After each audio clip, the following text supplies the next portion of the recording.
Does Chrisley know best? I'm going to deep dive into where the government actually failed them and why they deserve to be granted a mistrial. The reason why they should be granted a mistrial is because the judge who ruled on the case missed some very important details.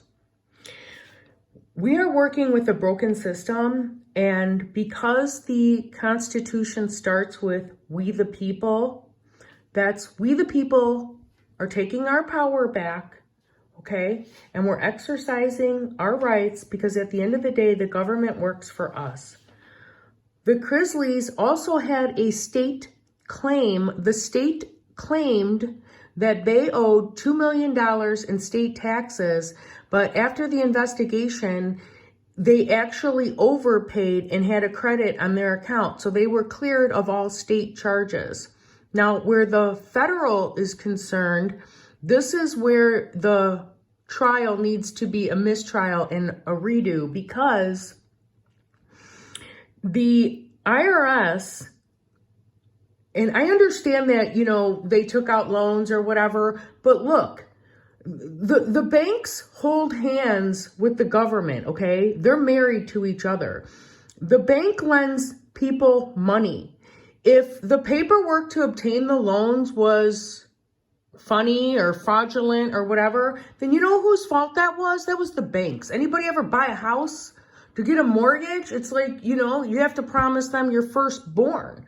Drops of blood, DNA. I mean, it's not easy to get a loan. So if the paperwork wasn't good, that was the bank's fault for lending it out. Where the issue comes in is the accountability on the taxes. The bank reports back to the government using the IRS accounting system, which charges tax, okay? The bank should have taken the tax out and paid the government directly.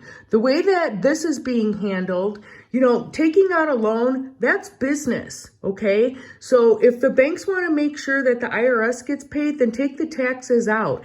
If you're saying that the paperwork was no good, then you need to file the person who's in underwriting, okay? Other people need to take accountability for this too. When you sentence these people to federal prison, who pays for that? We pay for that. Put them on house arrest, let them do work release. You know, that's a proper placement for them. That way they can pay for themselves and they can continue to work. You know, I personally loved their show. I thought it was funny. The dating show idea with Todd in a limo, I think that would be great. Like, let them work. Let them make a living, you know. The IRS officer lied under oath, which is perjury. You cannot lie over oath. When the IRS officer in her testimony stated that they owed taxes, when in all actuality, she knew that no taxes were due. Okay, so instead of clearing her name, she said, oh yeah, they were guilty, but she knew that they were not guilty, which painted them in a bad light, which is obstruction of justice, and it's perjury. Not only that, but the Fourth Amendment right was violated by the Chrisleys because the financial documents were unlawfully seized. So they obtained these paperwork unlawfully, okay, which goes against the Fourth Amendment right for the Chrisleys. The court failed. They suppressed the evidence initially, but then they let it come out again. So the Chrisleys had no choice but to default into a loss.